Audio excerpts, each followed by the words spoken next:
అమరావతిలో భారీగా పోలీసులు మోహరించారట. అంటే అమరావతి రాజధాని ప్రాంతం ఆ గ్రామాలు ఏవైతే ఉన్నాయో 29 గ్రామాలు అక్కడ. అయితే ఎందుకు? ఇప్పటికే అమరావతి నిర్మాణానికి సంబంధించి భారీగా ఆ నిర్మాణానికి సంబంధించిన వాళ్ళు ఎవరైతే ఉంటారో కార్మికులు వాళ్ళందరూ వచ్చారట. ఆ చుట్టుపక్కల ఇళ్లలు అద్దెకు తీసుకొని వాళ్ళని పెట్టారంట. అయితే పనులు కూడా వేగంగా పుంజుకోబోతున్నాయి. ఎందుకు ఇప్పుడు భారీ బందోబస్తు, భారీ భద్రత అమరావతి ప్రాంతం నుండి ఎందుకు పోలీసులు మోహరించారనేది, ఎందుకంటే ఇప్పటికే కొన్ని అసాంఘిక శక్తులు కార్మికులపై దాడి చేసేందుకు, పనులు చెడగొట్టేందుకు పక్కా వ్యూహాలు సిద్ధం చేసుకున్నాయి అనేది పోలీసులు అనుమానిస్తున్నారట. ఈ నేపథ్యంలోనే ఆ అడ్డంకులను తొలగించేందుకు రాజధాని పనులు సజావుగా సాగేలా చూసేందుకు పోలీసులు అలర్ట్ అయ్యారు. ఈ క్రమంలోనే తుళ్లూరు డీఎస్పీ నిర్మాణ కంపెనీలతో తాజాగా భేటీ అయ్యారు. కార్మికుల వివరాలను తమకు ఇవ్వాలని ఆదేశించారు. అంతేకాదు అసాంఘిక కార్యక్రమాల్లో పాల్గొన్న వారిని, కేసులో ఉన్నవారిని పనుల్లో పెట్టుకోవద్దని కూడా సూచించారట. రాజధాని ప్రాంతంలో ఎక్కడెక్కడ కార్మికులు ఉంటున్నారు, వారికి అందిస్తున్న సదుపాయాలు ఏంటనే వివరాలు తెలుసుకున్నారు.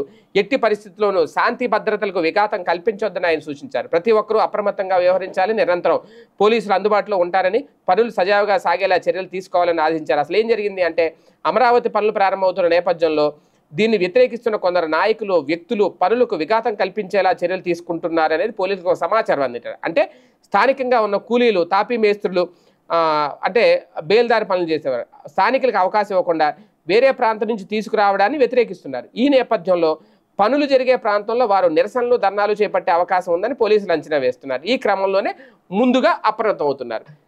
అమరావతి నిర్మాణానికి సంబంధించిన చేస్తున్న పనుల్లోనే స్థానికత అనేది లేకపోతే, ఇక రేపొద్దున్న అక్కడికి వస్తున్న భారీ పరిశ్రమలు, భారీ పారిశ్రామికవేత్తలు, పెద్ద పెద్ద సంస్థలు ఇక స్థానికులకి ఏమిస్తాయి? ఇప్పుడు నిర్మాణానికి సంబంధించిన కూలీలనే, కార్మికులనే వేరే ప్రాంతాల నుంచి తెచ్చుకుంటున్నారని ఇక లోకల్ వ్యతిరేకిస్తున్నారట. అది అసలు విషయం.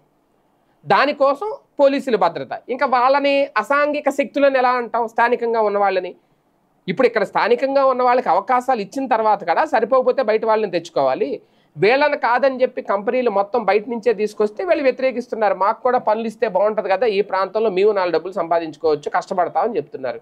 దాన్ని వద్దంటున్నారట. పైగా అసాంఘిక శక్తులు అని చెప్పి వాళ్ళ మీద ఒక ముద్ర. మరి ఇంకా ఇది ఏం జరుగుద్దో చూడాలి.